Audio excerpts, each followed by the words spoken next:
வணக்கம். இன்னைக்கு உற்சாக நியூஸ் சேனல்ல எதை பத்தி பார்க்க போறோம்னா அம்மன். அம்மன் என்றாலே நின்ற கோலத்திலேயே அல்லது அமர்ந்த கோலத்துல தான் காட்சியளிப்பாள். ஆனால் இங்கு மட்டும் அம்மன் சைன கோலத்தின் அருள் புரிகிறாராம். அவளுக்கு முன்னே நடுக்கல் ஒன்று இருக்குதா. அம்மனினுடைய காலடியில அசுரன் ஒருவன் காணப்படுவான். அவனை மகுடாசுரன் சொல்லப்படுது. கல்லுல மிளகாய் அரைத்து பூசினால் நியாயம் கிடைக்குன்னு நம்பப்படுது. அப்படி வழிபாடும் தெய்வம் தான் மாசாணி அம்மன். இந்த மாசாணி அம்மனுடைய சிறப்புகளையும் எப்படி வழிபட வேண்டும் முறைகளையும் பற்றி இந்த வீடியோல பார்க்கலாம். இந்த வீடியோ உங்களுக்கு பயனுள்ள தகவல்களாக இருக்கும். அதனால வீடியோல எந்த இடத்துல ஸ்கிப் பண்ணாம முழுமையாக பாருங்க. வாங்க வீடியோக்குள்ள போகலாம்.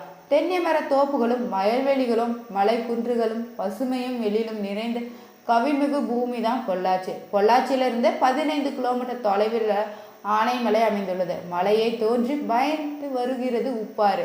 ஆற்றினுடைய வரகரையில் அமைந்திருக்குவது தான் அருள்மிகு மாசாணி அம்மன் கோயில. பொதுவாக அம்மன் நின்ற கோலத்திலே அல்லது அமர்ந்த கோலத்தில தான் காட்சியளிப்பார்.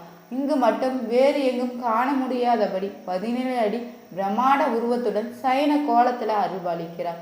அவளுக்கு முன்னே நடுக்கல் ஒன்று காணப்படுது. அம்மனினுடைய காலடிய அசுரன் ஒருவன் காணப்படுதா சொல்லப்படுது. இந்த அசுரனுடைய பேர் பார்த்தோம்னா மகிடாசுரன். ஆடி மாசி மாதங்கள அமாவாசை மற்றும் பௌர்ணமி என்றாலே தினமும் மாசாணி அம்மன் கோயிலுக்கு திருவிழாவதை சொல்லலாம். நித்தமும் ஆயிரக்கணக்கான பக்தர்கள் காத்திருந்து மாசாணி அம்மனை தரிசித்து வழிபட்டு செல்வாங்க. தீராத குடும்ப பிரச்சனைகள் தீரவும், மனக்குறைகள் அகலவும், நம்பிக்கை துரோகம், பொருள்களை களவு கொடுத்தல், பகை என்று வருத்தத்தோடு வரும் பக்தர்களுக்கு கோயிலின் மகா மண்டபத்துல இருக்கும் நீதி கல்லுல மிளகாய் அரைத்து பூசி வேண்டிக் கொள்வாங்க. வேறு எங்கும் இல்லாத வழிபாடு முறைதான் இங்கு நடைபெறுது. மிளகாய் அரைத்து பூசினால் அம்மன் உரிய நீதி வழங்குவது நம்பிக்கையாக இருக்குது. நமது குறைகளை அம்மனிடம் மனமிட்டு சொல்லுங்கள். ஒரு தேங்காய், 2 வாழைப்பழம், 100 கிராம் மிளகாய் ஆகியவற்றை கோயிலில் இருக்கும் ஆட்டுக்கல்லில் ஆட்டப்படுது. பிறகு கோயிலுக்குள் முன் இருக்கும் நீதி கல்லில் அரைக்கப்பட்ட மிளகாயை பூசி தமக்கான நீதியை வேண்டுகிறாங்க. அதற்கு பிறகே அம்மன் தனக்கான நீதியை நிச்சயம் வழங்குவாள் என மன நிம்மதியுடன் திரும்புவாங்க. வேண்டுதல் நிறைவேறியதும் அடுத்த 90 நாட்கள் கழித்து மாசாணி அம்மனுக்கு எண்ணெய் காப்பு செய்து நன்றி கடனை செலுத்துகிறார்கள் பக்தர்கள். நீதி மட்டுமில்லாமல் பல்வேறு வேண்டுதலுக்காகவும் கோயிலுக்கு முன்னே இருக்கும் மரத்தின் மஞ்சள் பூசி எலுமிச்சை பழத்தை தொங்கவிட்டு வழிபடுகின்றாங்க. பிறகு அனைத்தையும் மாசாணி அம்மன் பார்த்து கொள்வாள் என நம்பிக்கையுடன் பக்தர்கள் கவலை இல்லாமல் வீடுக்கு போவாங்க. பக்தர்களின் துயர் துடைத்து அவர்களை காப்பதில் முதன்மை கடவுளாக திகழ்வதுதான் மாசாணி அம்மன். அதனால்தான் இங்கு பக்தர்களின் கூட்டம் எப்போதும் அலைமோதியே இருக்குமா. தன் சந்திக்கும் யார் வேண்டிக் கொண்டாலும் அவர்களுக்கு உரிய நீதியை வழங்குபவள் தான் மாசாணி அம்மன். குற்றவாளிகளை தண்டிக்கிறாள் நீதி தேவதை மாசாணி அம்மன். மாசாணம் என்றாலே மயானன பொருள். மயானத்தில் வசிக்கும் அன்னை என்பதை குறிக்கும். காக்கும் தேவதையாக மாறினாள் மாசாணி அம்மன். அதற்கு காரணம் பார்த்தோம்னா சங்க காலத்துல துளு நாட்டை மன்னன் வெண்மான் என்னும் வேலி ஆண்டு வந்தானா. நன்னன் வெண்மான் நீதி தவறாதவன். யார் தவறு செய்தாலுமே தயவு தாட்சணம் இன்றி பார்க்காமல் தண்டனை அளித்து வந்தான். நன்னன் வெண்மானின் காவல் மரம் மாமரமா. காவல் மரம் தெய்வத்துக்கு இணையானது சொல்லுவாங்க. காவல் மரத்துல பழுக்கும் கனி தெய்வத்துக்கு மட்டுமே உரியதா. அதை யாருமே பறித்து உண்ணக்கூடாதுன்னு சொல்லப்பட்டு இருக்கு. அப்படி யாராவது செய்தால் கொலை தண்டனை வழங்கப்படுமா. ஒரு முறை ஆற்றில் குளித்து கொண்டிருந்த கோசர் இனத்தைச் சேர்ந்த ஒருவரின் மகள் ஆற்றில் மிதந்து வந்த காவல் மரத்தினுடைய மாங்கனியை தின்று விட்டாளாம். காவலகர் மூலம் மன்னனுக்கு இந்த தகவல் தெரிய வந்தது. காவல் மரத்துல கனியை உண்டதால் அவளுக்கு மரண தண்டனையை நிறைவேற்ற சொல்கிறான் நன்னன். விஷயத்தை கேள்விப்பட்ட கோசரர்கள் நன்னன் வேண்மானிடம் சென்று தங்கள் இன பெண்ணின் எடைக்கு எடை தங்களான பாவையும் 81 யானைகளும் அபராதமாக செலுத்துகிறோம் சொல்லியிருக்காங்க. ஆனால் நீதி தவறாத நன்னன் வெண்மான் அதை ஏற்காமல் குற்றத்துக்கு உரிய தண்டனையாக அந்த பெண்ணை கொலை செய்ய கட்டளையிடுகிறார். ஒரு மாங்கனியை தின்றதற்காக அந்த பெண் கொலை செய்யப்படுவாள். நன்னன் வெண்மான் பெண் கொலை புரிந்த நன்னன் என்று தூற்றப்பட்டானா. அந்த பெண் இறந்த பிறகு அவளின் உறவினர்களும் சொன்ன சொல் மாறாத காரணத்தால் ஒற்றுமொழி கோசரர்கள் என சிறப்பை பெற்றார்களாம். கோசர்கள் வெஞ்சினம் உரைத்து சூழ்ச்சி செய்து நன்னன் வெண்மானை பழி தீர்த்தனர். அவனது காவல் மரமான மாமரத்தை வெட்டி அளித்தார்கள். மன்னன் கொலை செய்யப்பட்ட அந்த பெண்ணை மயானத்தில் சமாதிப்படுத்தி அதன் மீது அவளை போலவே ஒரு உருவம் செய்து தெய்வமாக வழிபட தொடங்கினாங்க. அவளே மாசாணி அம்மன்னு சொல்லப்படுது. இதற்கு பிறகே தெய்வமான மாசாணியம்மன் இப்போது நீதி தெய்வமாக பரிபாலமாக மக்களை காத்து வருகிறாராம். மாசாணியம்மன் கோயில முதன்மையான தெய்வம் மாசாணியம்மன் தான். மனக்குறைகளை துண்டு சீட்டில் எழுதி அம்மனினுடைய கையில கட்டிவிட்டால் அந்த கோரிக்கைகளை நிறைவேற்றுகிறாள் மாசாணி. கோயில் பிரகாரத்துல சப்த கன்னிகளும் பேச்சு துர்கை மற்றும் மகசூர மர்தினி போன்ற சுவாமிகளும் பிள்ளையார் புவனேஸ்வரி வைரவர் ஆகியோரின் சிலைகளும் இருக்குது. நீதி மறுக்கப்படுகிறது என்று எண்ணுகிறவர்கள் மாசாணியம்மன் ஆலயத்துக்கு சென்று முறையிடுங்கள். அனைவருக்கும் நீதி விளங்கும் நீதி தேவதையான மாசாணி அம்மன். அம்மன் கனவில் வந்தால் அவர்கள் உங்களிடம் சொல்ல வருவது மற்றவர்களிடம் உங்கள் வாழ்க்கையை பற்றி சொல்ல வேண்டாம்னு சொல்வாங்க.